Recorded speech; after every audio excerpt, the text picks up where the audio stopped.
Hello, everyone. Thank you for joining us on this episode of Coping Together. Today's episode is being facilitated by myself. My name is Alan Bruns, and I'm one of the program coordinators at the Mental Health Association of Central Florida. Our guest today is Dorothy Pehowic. She is in a private practice as a registered mental health counselor intern with a specialty in CBT, EMDR, DBT, MI, and military and first responders. Dorothy offers a very unique perspective as a professional in the field of mental health and also offering the perspective of a military veteran. So that actually brings us into our topic today, which is veteran mental health. So Dorothy, thank you so much for taking the time to meet with me today. Thank you. Thank you, Alan Bruns. I want to thank you and also the Mental Health Association of Central Florida for giving us this opportunity to have this conversation. Thank you. Of course, and I know this is a topic that many people are very interested in and want to know more about. And I think with the knowledge and background that you have, that you're going to offer some very unique perspective into this topic. Thank you. Of course. So kind of just jump into our first question. Could you tell me a little bit about your military experience and how that led to you working with veterans in your own practice? So I started in the United States Army. I was in the reserves in the beginning. And with that, it was a unique experience in and of itself. You have to go active duty, you do your training, you do basic, you do AIT. During that time, just in and of itself, I had experienced and witnessed things that kind of were, is this normal? That's the constant question you ask yourself. Is this normal? Is this how it's supposed to be? And so you assume that that's how it's supposed to be. But when you are active duty, and at that point, then I went active duty, for the rest of my time in the Army, I started to see even more things that were happening to female veterans in particular that was different to my male counterparts. And at that point, I knew this is not normal. And because you don't see this in regular society. So at that point, I knew that also with my past experience, when I was growing up, I used to do ministry work and I would travel to different countries and speak and see different women. I knew that I was going to be pivotal in some point in my life and helping people. I just didn't know how. But when I went in the military, that's when I saw, okay, trying to understand more and also my own personal experiences. You know, how do I process this? What am I doing here? And so that's what led me into today after going through my master's program and everything. I'm like, all right, at first I avoided it. As I mentioned earlier, I actually didn't admit that I was a veteran for probably about 15 to 20 years. Due to the shaming that a lot of women go through in the military. You see one of two types usually. And again, I'm using brush strokes across the board. There are some folks that are going to say, well, that didn't happen to me, and that's beautiful. But there's a lot more that statistically we show that it does happen too. And you walk out, they're stunned, they're in trauma, they're scared. They've even been told, don't say anything type of a thing, hush down. So they don't say anything and only their family know. And then when they reach a point, and this is why a lot of reporting happens later over 10 plus years, is because that's when the victim is finally ready to say, oh my goodness, what the heck happened? And I need to talk about this. So that is definitely, and it was one of my supervisors actually, when I was doing my pre-practicums, that because I wanted to go into family and marriage and I didn't want to deal with trauma. And she had said, no, this is not your calling. No, oh man.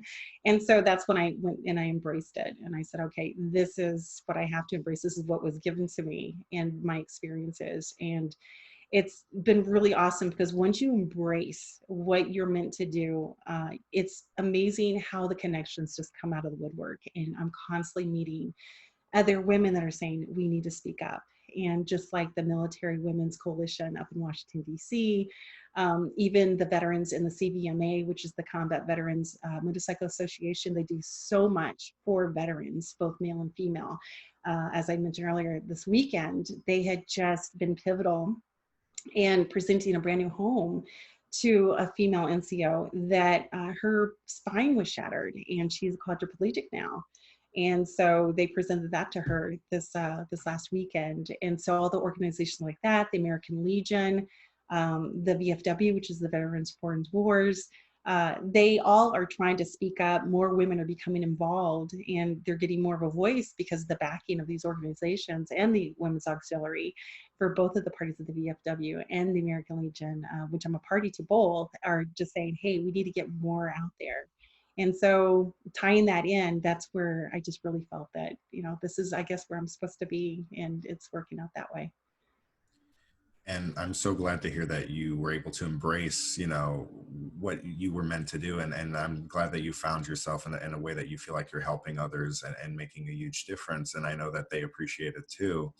And you mentioned briefly a little bit about some of the challenges that veterans face specifically in the mental health field, such as Mhm. trauma and things like that. What are some other challenges in regards to mental health that veterans face that are specific to them? And what are some ways that you work with them? So the challenges that a lot of them face, there are some that get great help from the VA, the Veterans Administration, and that's great. However, just like anything, there's some that fall off the fringe. And matter of fact, the vice secretary for the VA last week had made the comment to the effect of, we're not going to be able to address everyone and make everyone happy, which when I heard that from her, I thought, "Oh, you totally missed the mark." Because when you say that and we're thinking maybe it's just 10, 20, but you're talking thousands. Imagine for a moment. I think part of it is understanding where are these folks coming from. It's as civilian practitioners, you guys are on, well, I should say we are, because I'm not working at the VA. We are literally receiving those that have fallen off the end. Those are the people that have tried to work hard with the VA, that have gone through the facility, that have been minimized there. So before this panel, I actually went on to 3 different veteran private groups. I set out a couple of questions of, how is your service going? How are you receiving services? And that sort of a thing. And I explained to them, I'm not listing numbers, or people.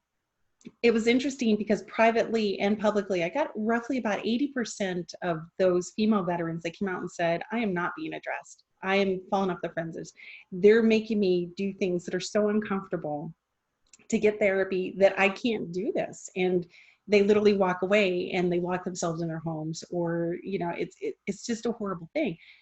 And those are the ones that were honorably discharged. So if you go back into active duty at the time, when you have, let's say, an MST, which is military sexual trauma, um, when I was in, I'm a Cold War veteran. When I was in, what was happening, and I'm told by some that is still going on today, if a female is assaulted, and she does bring awareness to this active duty at the time, what ends up happening to some of them is they are disregarded as schizophrenic. They get a mental health disorder assigned to them, and then they're dishonorably discharged.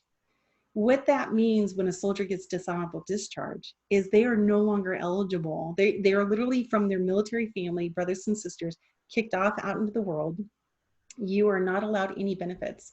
You can't go to the VA for medical health or mental health help. You can't go anywhere. You are not even allowed to join the associations like the VFW, the American Legion, that can help.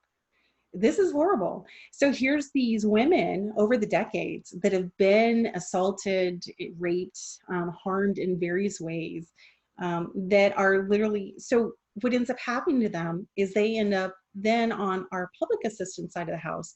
That's where you all step in. Now you have a military veteran, male or female, because it's also happening to men as well, that come to seek help. And sometimes it's forced, like through CPS, because of trauma or domestic violence, because they don't have a grip on what's going on. They need help. Now you're receiving this client who has been shamed, who has been minimized, who has been beaten up, literally and figuratively, has been told to stay silent. They're upset. So you're seeing to a civilian person, they would see that as aggression. They're being microaggressive, or they're being aggressive. As a veteran, I would say, no, they're saying they're hurt. And they might very well be, but they're coming from a very aggressive background, where the everyday language and culture is so vastly different that a lot of the military courses that you might go through as an introduction for civilians, of saying this is how the military lifestyle is just the tip of the iceberg. It's when you actually experience the day in, day out minimizing, the socializing that has to go on, that as we talk about domestic violence, that there's the fawning part. A lot of these women have had to fawn throughout their whole military service, and others, they do the other side where they become assertive, and they have to, because if they're not, then they're brushed over. And keep also in mind that in the military, especially in the Cold War and back, for women to progress in society, provide for their children, provide for their family, the military and the government was their only option to go successfully and break the glass ceiling, so to speak, in society.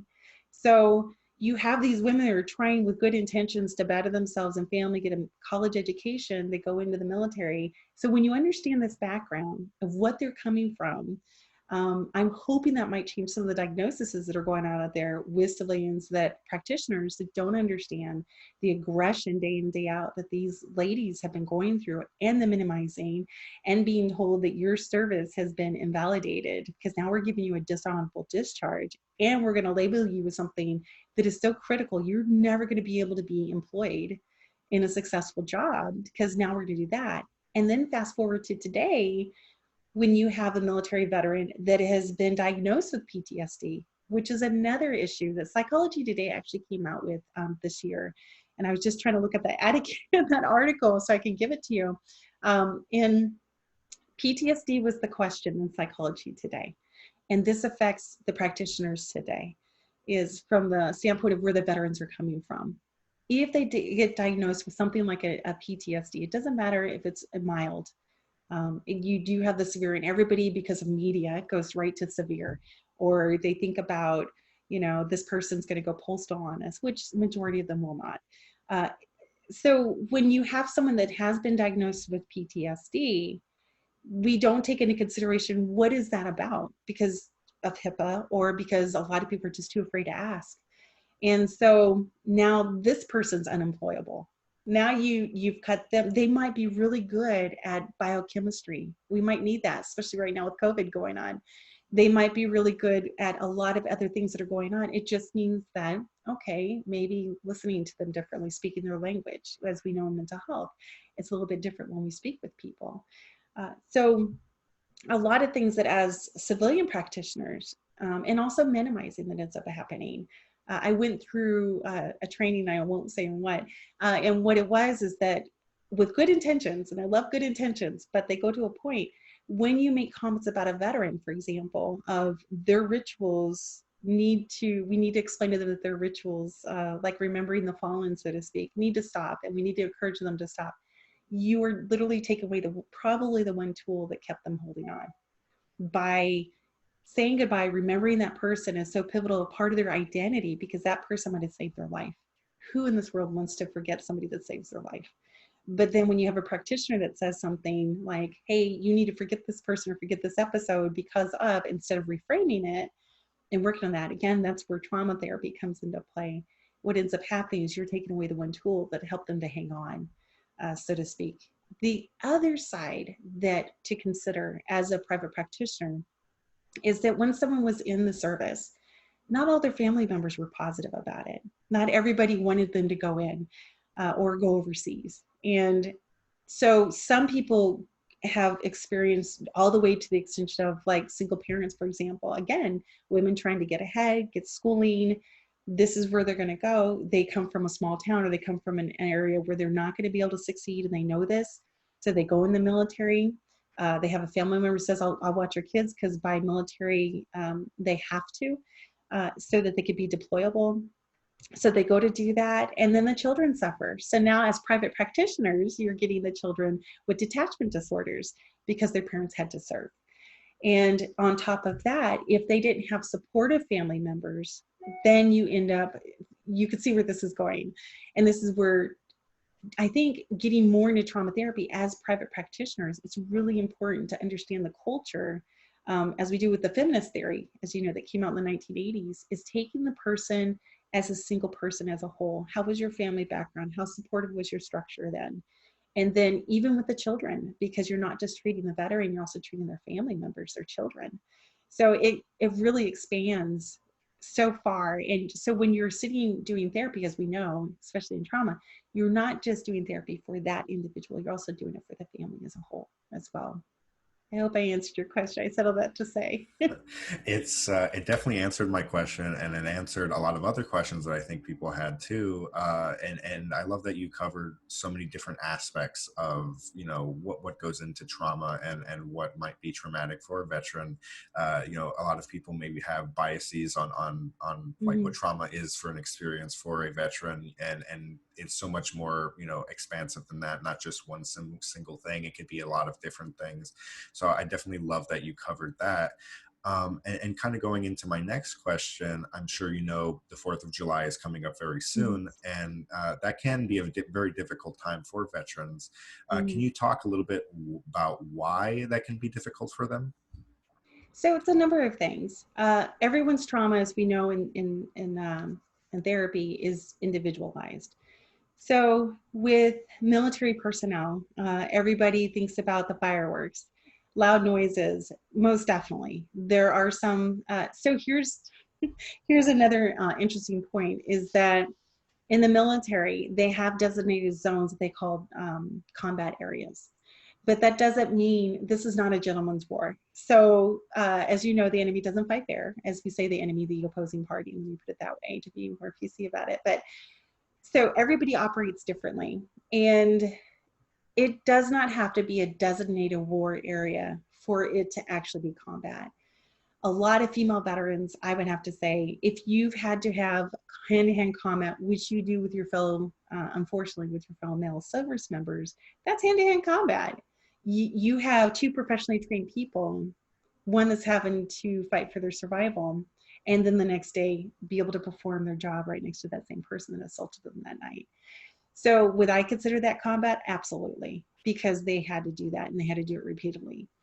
When you go further into it, when it comes to crowds, crowds is a big thing. So a lot of military people, and I'll go specific with the Army because that's my personal experience. We have what's called a ranger buddy. You always have a person that has your six, your back. And so for me, you know, that would be my husband. He's also retired Air Force, by the way. So I get a lot of jokes about that.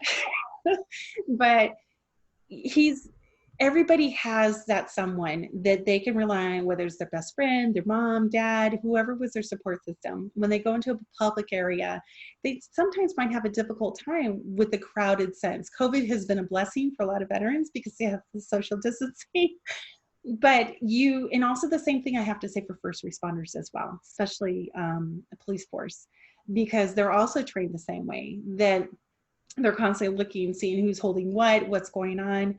If you, again, it's that constant vigilance, which is huge for, you know, PTSD, the ability to not be able to sleep. When you do have things that sound like, that's familiar to an episode overseas, then what ends up happening, even the training, because the training in the military is real, it's real-time training. So you can have somebody here at the stateside, but was constantly super vigilant. They was constantly being trained for. And so here they are now with their family. You're out with your kids, your most intimate of intimates, right? You want to be sure that they're safe and they're fine. So enjoying that moment is going to be very difficult in large crowds for a lot of veterans, unless they're around other veterans, because they know that we're trained in a specific manner that we can trust in other people to respond a certain way if there was a threat that was perceived. So to say all that to say, for 4th of July or any event, actually, any public event, you're going to have some people that won't be able to sit down, they'll have to stand. And so that's just their comfort zone. And so that's where some people will have signs that say, please no fireworks in this neighborhood. And they just ask people to kindly regard that, but that doesn't always happen. And it's really difficult for them to adjust. So some folks will actually go out into the woods. They'll go to a hotel, go out of town. And it's difficult. And the flip side of that is the shaming. And then there's the shaming by family and friends. Why don't you come? Why don't you get over it? All the minimizing statements you could imagine. So you have all this dynamic that's going on, or important corporate events that they want to have during the holidays. And so this veteran has to, you know, find coping mechanisms to be able to be present for that event and pull back. And so there's just a lot to that question, because there's just, when you have so many people that are in the military, you know, everyone's trauma is differently and everyone's experience is different. So their form of reaction is going to be different too, depending upon what they're hearing or what they're feeling and where they are with their coping skills. Absolutely. And like you mentioned, trauma, everyone's trauma is different. You know, a lot of people are just like, oh, perhaps there's just the fireworks is, but like you mentioned, it can be a multitude of different factors. Crowds, for example, the fireworks may be a factor as well. So it's Mm-hmm. definitely something for people to be mindful of if when conducting one of these events, and being mindful of when interacting with veterans, and respecting, you know, their wishes and their boundaries. And you mentioned briefly COVID-19, the social distancing. That has been a major factor in every aspect of mental health recently, as I'm sure you're aware. So Mm-hmm. can you just tell me a little bit about how it has been affecting veterans in particular, and how you've had to adapt in order to properly treat them? So 2 points. One is some love it. It's the social distancing. I don't have to go out. More stuff can be ordered in. Awesome. Downside, social distancing. You're not making that human contact. It's you're disconnecting, you're pulling back. So a lot of people, especially with PTSD, or they have that kind of a background of trauma or anxiety, they're not going to want to go out already. We're already working at coping skills on getting out in public, meeting people, joining events, going to an art therapy group thing to do. Now it's kind of giving them that way out. It's like, well, social distancing, COVID is like, okay, let's work through this, you know, and so there's that walking the fine line. Then there's the fear coming in of the unknown enemy. So again, understand the military training. There's always that threat. How do we handle the threat? And so then the supervigilance comes in, right? The hypervigilance is now kicked in. Okay, 24/7. And then to add on to COVID-19, now that we have the protests and the threats that are going out there, and and everything, to a military person, you know, who's sworn to protect our country against all terrorism, foreign and domestic, to them by their training, according to UCMJ, coding, throw and all this other wonderful literature. Now we have it here, homeland, which is the biggest fear of a veteran, of military person, of any country. Now the war is here. So now what happens? Now you're going to start seeing the hoarding. Now you're going to start seeing the isolation even further. And so for some people, depending upon their severity, level of severity, are they going to be able to come out? Are they going to feel comfortable coming into my office? Do they still see this as a safe place for them? And to some of my clients, yes, they absolutely see it as still a safe place, but not the grocery store anymore, which was one of their first steps, was getting out to the grocery store to go for food, right? Now that we've made it so readily accessible to bring it home, they love it. It's like, no, hold on. Let's step back. Let's go back to what we were working on. We have masks. You can wear masks. We have sanitize. So it's just a different world. I think the new term is the new norm. Um, it's not working very well. So there's that adjustment, and then adding the fear, and then the hypervigilance is kicking in, and now it's back to not being able to sleep. All the what ifs are coming up. All the preparing and preparation and planning has to kick in. The positive part of that is now you're seeing some other veterans that are able to, that are now connecting with groups like the Veterans Foreign Wars, which is the VFW, and the American Legion, because that's one of the things with veterans is that they do need to be around their own kind, so to speak, because then that's how they feel safe, is if they know they're still a part of that social structure. Does that make sense? There's more in depth of an answer, but I wanted to try to keep it a little bit short. No, yeah, it does make a lot of sense, and it kind of feels like, from what I'm taking from it, it might halt progress a little bit. Like you were Yeah. getting them into, you know, going to grocery stores, as you mentioned, but suddenly things are like, it's technically safer to go have it delivered to your home, but that kind of, you know, slows down the progress they were making in going out and everything. So it's like a double-edged sword in some ways. Yeah, for sure. Absolutely. And you were talking about, like, going off of that a little bit, you know, going back into grocery stores and stuff. It's going on the transition from being in the service and then from going there and then returning home.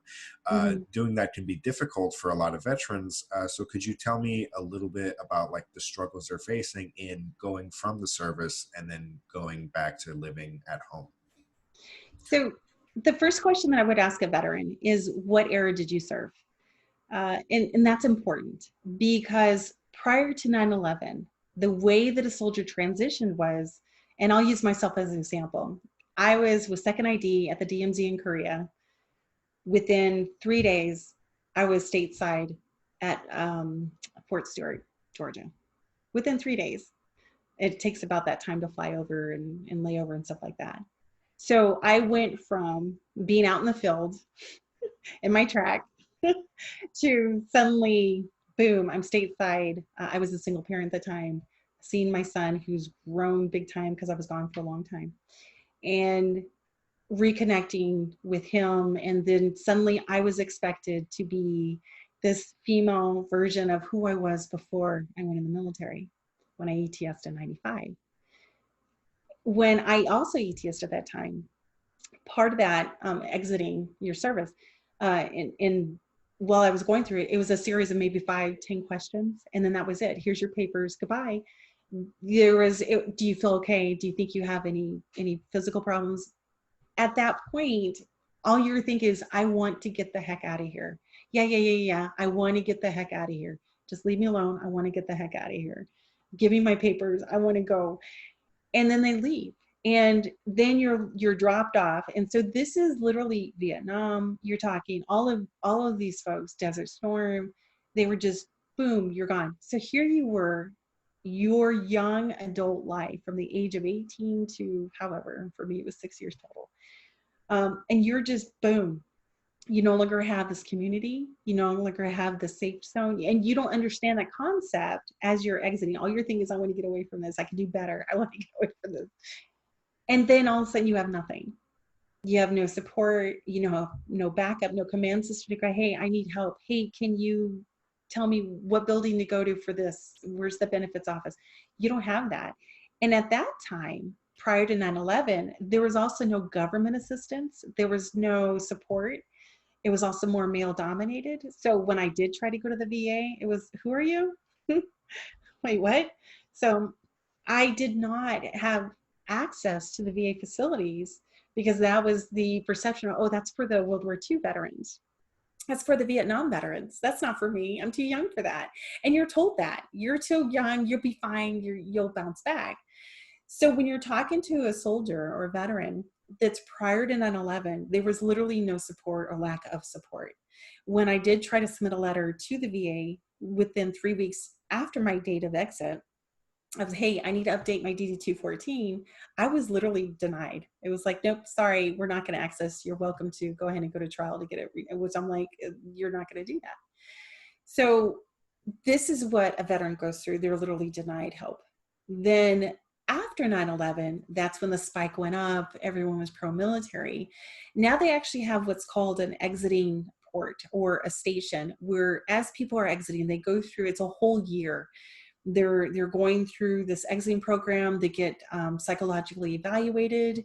They're looked at physically. So a lot of progress has definitely happened today. But does that mean that people still fall through the tracks, or the catch is there? And they do. They really do. Part of it is they want to be employable. So they're going to not maybe be so honest, especially depending upon what their job is and what they're going for and what they're cleared for. It's discouraged to seek mental health. That's a whole nother ball of wax that civilian practitioners such as yourself will face, is that, oh my goodness, so this person had to deny this in the military, and then they had, so that they could survive and put food on the table. And now they have to deny this as a civilian person, but now they recognize they need help. So they're walking this fine fence that even if they're diagnosed with GAD, general anxiety disorder, how's this going to affect my job? Am I going to be able to pay my mortgage?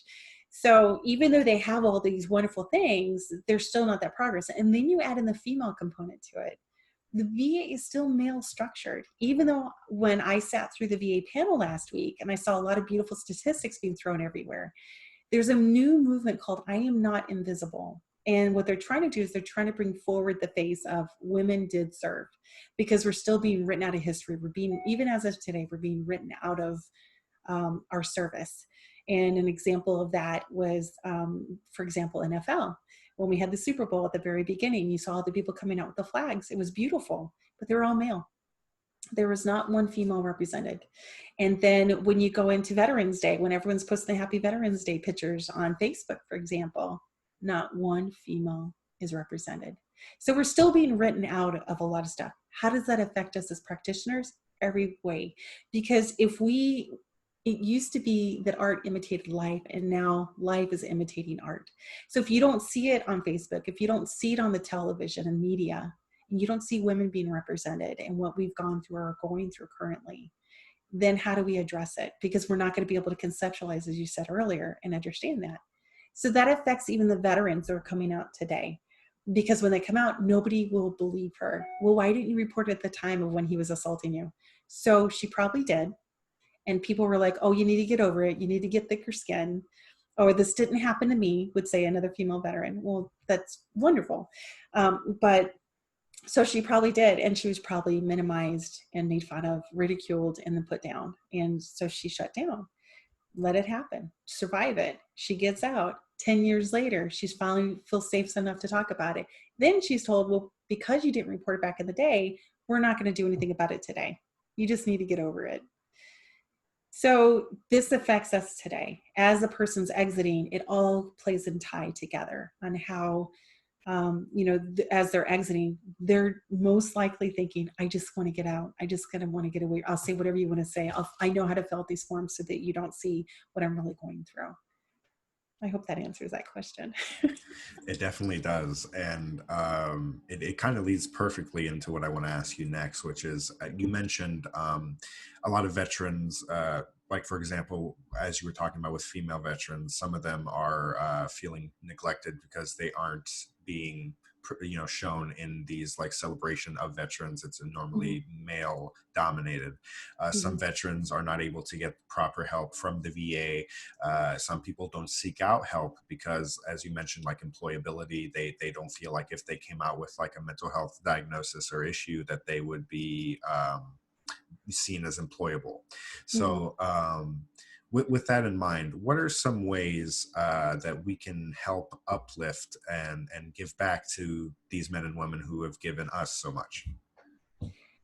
Oh, goodness, that's a big question. So what I would say is definitely learn as much as you can. If you do happen to have a family relative that served in the military, I would offer join the American Legion, join the VFW as auxiliary, as a son, or as auxiliary. Do that, because then you're engrossing yourself in the veteran culture. It is very different. It is like going into a different country. Even politically, everything's different. The structure is different. The way things are handled, the verbiage, you'll get to know the verbiage. And also, I would offer, respectively, never ask a veteran, so what did you do? Because you are opening a can of worms of, okay, if I feel obligated to answer this question, and then what ends up happening by civilians typically is they want to be entertained. Tell me what you did. And never ask a veteran, so did you kill anyone? You're opening such a huge can of worms with that. So I would offer, I know in trauma and in mental health, we always have the forte to be sensitive to how other people are feeling, where they're coming from. But for regular society as a whole, they're not so sensitive. And then it's so at the VA, and I keep referring back to the VA because that's a subculture that a lot of veterans go to. And those questions are asked. And on top of it, understanding that when a veteran goes to the VA, that even as a female, we're spoken to differently. Such phrases as, oh, you must have been a secretary when you're in. No. Oh, and the big push for the last 5 years has been, your pain is in your head, literally is what they'll say. And then they have to spend the next 2 days persuading them to look at the MRI to show that, no, my ligament has been torn in half. No, I'm missing part of my bone from this fall that happened when I was serving at such and such, because they don't review the records. And so I would offer that today, when you're speaking with a veteran, is basically, and how to help them is getting more involved. If you really, truly do want to work with this population, and you really do have a passion for it, get to know the population first. Get in there. If you, again, join the organizations, If you don't have that kind of an association to get into the private organizations, there are some events that you can be a part of publicly, and getting to know a veteran. Befriend veterans, get to know the talk, the jargon, understand their background. Maybe if you do happen to speak with one privately and in a moment, they might share a little bit of it. Please do not minimize that experience. Do not even try to counsel that experience or do peer counseling and, well, this is what I would do, or have you tried? As we know already in therapy, those are words we don't use or say unless you're directing to certain coping skills. But when it comes to them, if they're sharing and exposing that moment, or if you see that they're doing something in, that is like ritualistic, for example, I don't know, when they're toasting, for example, and you see them tapping their glasses together, and then you see them tapping the table, it's okay to ask, hey, where does that come from? They'll be more than happy to explain to you. I'm toasting the people that are here that are with me. I'm toasting the table to tap and toast all the people that have gone before me that I've served with. And usually they'll stop right there. But that's a huge intimate moment for a veteran that does do that. And so definitely, get to know them on that. I hope I answered that. I think I missed some part of your question on how we can help more. I would just say be part of the panel, support them. The coalitions that are coming up today, like the Military Women's Coalition, for example, out of Washington, D.C. A lot of women are not in Arlington National Cemetery, and that's shocking to hear. Their wives that are in there. I do encourage people to go to the Arlington. It is not as park. So they ask you to be quiet. So you do have active funerals that are going on up there. But I do encourage you, learn your history. Definitely learn all of that. Get engrossed in it. Support people, in coalitions that are there for the military. And also look at the background too. There are some coalitions that are actually, they say they're for profit, they're not. Look at the background, see, are they funding for all veterans? That includes Cold War, which is the forgotten veterans. A lot of people forgot about Desert Storm veterans, and there's no organizations that support them, by the way. Not even Wounded Warrior Project. They only support veterans from 9/11 forward. They don't help the Vietnam veterans. There's the Silver Rose that is specific for Agent Orange veterans, and that's out of Tucson, Arizona. I do support them as well at Post 24. I do recommend getting involved with those different organizations, support them financially, or see if there's something that you can do to help support that when they move the moving wall around. Get involved is the best thing that I can ask for people to do, and ask questions, definitely. Course.